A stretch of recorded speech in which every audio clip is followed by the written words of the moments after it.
IMF کا پاکستان کے لیے بڑے ریلیف پیکج کا اعلان، 1 ارب 38 کروڑ 60 لاکھ ڈالرز کے اضافی قرض کی منظوری دے دی۔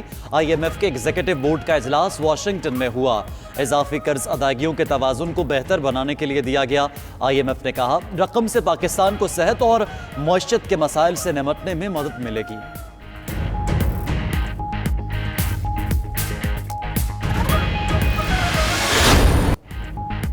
معیشت کا پہیہ چلانے کے لیے بڑا قدم، بنیادی شرح سود یکمشت مزید 2% کم۔ اسٹیٹ بینک نے بنیادی شرح سود 11% سے کم کر کے 9% مقرر کر دی۔ ایک ماہ کے دوران بنیادی شرح سود میں 4.25% کمی کی جا چکی۔ پاکستان میں شرح نمو 2% اور مہنگائی 9 سے 7% تک آ سکتی ہے۔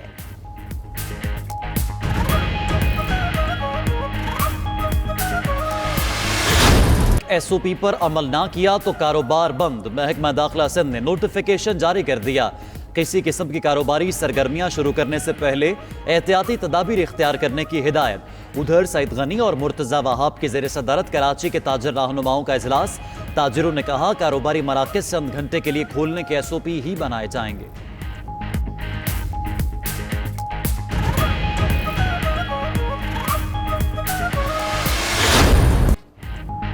مفتی منیب الرحمان کی سربراہی میں علماء وفد کی وزیر اعلیٰ سندھ سے ملاقات، نماز جمعہ کے لیے لاک ڈاؤن پابندیوں کی حمایت کا اعلان۔ سندھ میں نماز جمعہ کے اجتماعات پر آج بدستور پابندی، آج دوپہر 12 سے دوپہر 3 تک لاک ڈاؤن مزید سخت ہوگا۔ مراد علی شاہ نے کہا کہ شہری گھروں پر نماز ادا کریں۔ مساجد کے لیے SOP پر آج وزیر اعظم سے بات کریں گے۔ عمران خان بھی آج علماء سے ملاقات کریں گے۔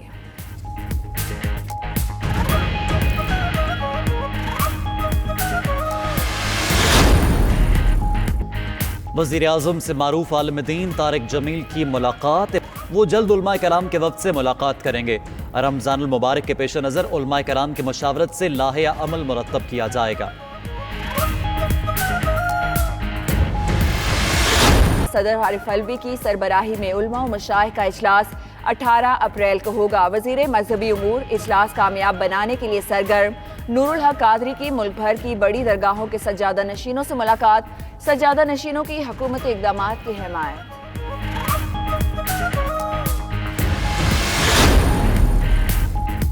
طلباء و طالبات کے والدین کے لیے بری خبر، لاک ڈاؤن کے باعث اسکول فیسوں میں 20% رعایت کا حکم نامہ معطل۔ سندھ ہائی کورٹ نے معاملے میں صوبائی حکومت کو 22 اپریل تک جواب جمع کروانے کا حکم دے دیا۔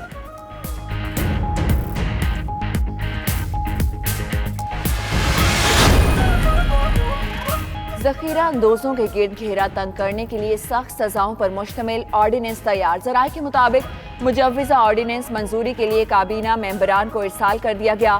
کابینہ سے منظوری کے بعد صدر کو دستخط کے لیے بھجوایا جائے گا۔ آرڈیننس کا اطلاق اسلام آباد کی حدود میں ہوگا۔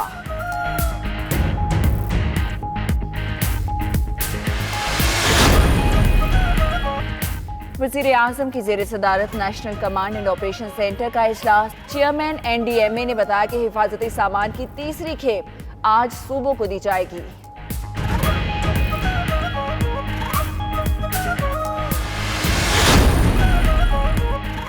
خیبر پختونخوا میں سرکاری ملازمین اور ڈاکٹر سے پروفیشنل ٹیکس لینے کا فیصلہ، مراسلہ جاری کر دیا گیا۔ گریڈ 7 سے 20 تک کے ملازمین سے پروفیشنل ٹیکس لینے کی ہدایت۔ نجی کلینکس کے مالکان سے بھی پروفیشنل ٹیکس وصول کیا جائے گا۔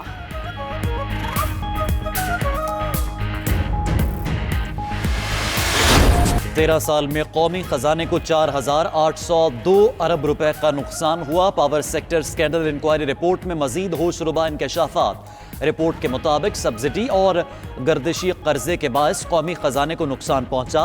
ادھر پاور پلانٹس مالکان کے ساتھ حکومتی مذاکراتی ٹیم کا اجلاس۔ انکوائری رپورٹ کے بعد چند پاور پلانٹس کے مالکان غیر منصفانہ منافع چھوڑنے پر آمادہ۔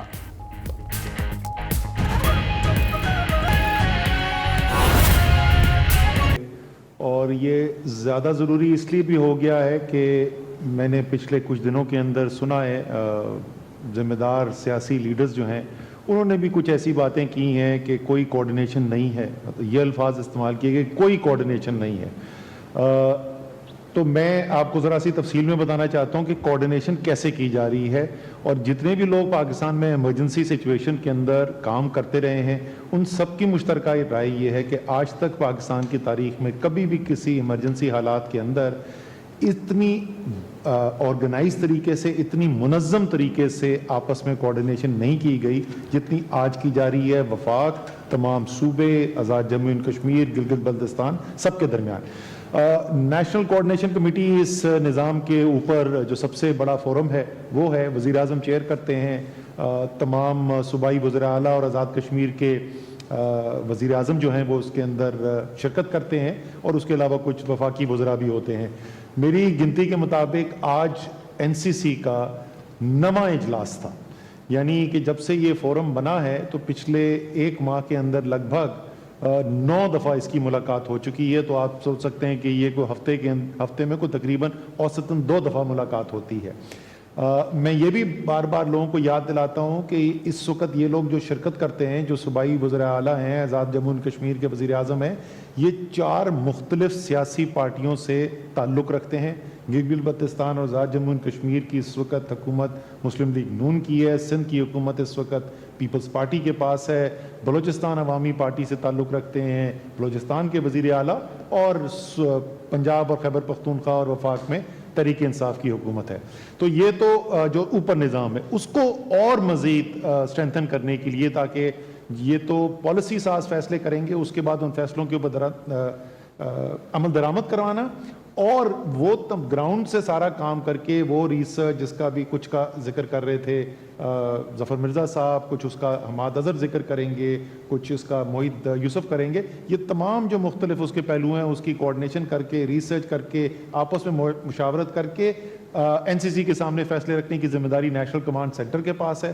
نیشنل کمانڈ سینٹر روزانہ ملاقات کرتی ہے، روز صبح 10 بجے ہم ملاقات کرتے ہیں، اور جب سے نیشنل کمانڈ سینٹر بنی ہے یہ ہر روز ملاقات ہوئی ہے، چاہے وہ ہفتہ ہو یا اتوار ہو، روزانہ ملاقات ہوتی ہے۔ کچھ ہم اس میں وفاقی وزراء ہیں، اس کے علاوہ تمام صوبوں کے چیف سیکرٹریز ہوتے ہیں وہاں پر، گلگت بلتستان اور آزاد جموں اینڈ کشمیر کے بھی، یہ تمام لوگ سب بیٹھتے ہیں۔ اس کے علاوہ ایکسپرٹ اگر کوئی خاص چیز جس طرح جو نئی ٹیکنالوجی، یہ بھی بڑی خوش آئند بات ہے، آپ کو اگلے 2-3 دن میں ہم تفصیل بتائیں گے کہ اس سے مقابلہ کرنے کے لیے جو مختلف ایکوپمنٹ جو بنانے ہیں، جو مختلف میڈیکل جو سپلائیز لینی ہے، وہ پاکستان میں کس طریقے سے ہم ڈیولپ کرنے کی کیپیسٹی بنا رہے ہیں، اس کے لیے ہم نے فواد چودھری صاحب کو بلایا ہوا تھا، اور مختلف لوگ اس طریقے سے آتے رہتے ہیں۔ ان فیصلوں کے اوپر عمل درآمد کروانا، اور وہ گراؤنڈ سے سارا کام کر کے وہ ریسرچ جس کا بھی کچھ کا ذکر کر رہے تھے ظفر مرزا صاحب، کچھ اس کا حماد اظہر ذکر کریں گے، کچھ اس کا معید یوسف کریں گے،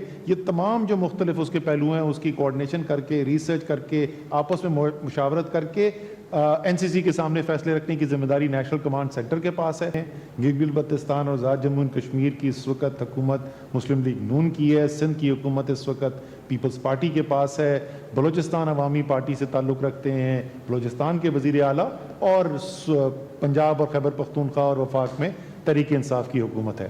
تو یہ تو جو اوپر نظام ہے اس کو اور مزید اسٹرینتھن کرنے کے لیے، تاکہ یہ تو پالیسی ساز فیصلے کریں گے، اس کے بعد ان فیصلوں کے اوپر عمل درآمد کروانا، اور وہ گراؤنڈ سے سارا کام کر کے وہ ریسرچ جس کا بھی کچھ کا ذکر کر رہے تھے ظفر مرزا صاحب، کچھ اس کا حماد اظہر ذکر کریں گے، کچھ اس کا معید یوسف کریں گے، یہ تمام جو مختلف اس کے پہلو ہیں اس کی کوارڈینیشن کر کے، ریسرچ کر کے، آپس میں مشاورت کر کے این سی سی کے سامنے فیصلے رکھنے کی ذمہ داری نیشنل کمانڈ سینٹر کے پاس ہے۔ نیشنل کمانڈ سینٹر روزانہ ملاقات کرتی ہے، روز صبح 10 بجے ہم ملاقات کرتے ہیں، اور جب سے نیشنل کمانڈ سینٹر بنی ہے یہ ہر روز ملاقات ہوئی ہے، چاہے وہ ہفتہ ہو یا اتوار ہو، روزانہ ملاقات ہوتی ہے۔ کچھ ہم اس میں وفاقی وزراء ہیں، اس کے علاوہ تمام صوبوں کے چیف سیکرٹریز ہوتے ہیں وہاں پر، گلگت بلتستان اور آزاد جموں اینڈ کشمیر کے بھی، یہ تمام لوگ سب بیٹھتے ہیں۔ اس کے علاوہ ایکسپرٹ اگر کوئی خاص چیز جس طرح جو نئی ٹیکنالوجی، یہ بھی بڑی خوش آئند بات ہے، آپ کو اگلے 2-3 دن میں ہم تفصیل بتائیں گے کہ اس سے مقابلہ کرنے کے لیے جو مختلف ایکوپمنٹ جو بنانے ہیں، جو مختلف میڈیکل جو سپلائیز لینی ہے، وہ پاکستان میں کس طریقے سے ہم ڈیولپ کرنے کی کیپیسٹی بنا رہے ہیں، اس کے لیے ہم نے فواد چودھری صاحب کو بلایا ہوا تھا، اور مختلف لوگ اس طریقے سے آتے رہتے ہیں۔ ان فیصلوں کے اوپر عمل درآمد کروانا، اور وہ گراؤنڈ سے سارا کام کر کے وہ ریسرچ جس کا بھی کچھ کا ذکر کر رہے تھے ظفر مرزا صاحب, کچھ اس کا حماد اظہر ذکر کریں گے, کچھ اس کا معید یوسف کریں گے,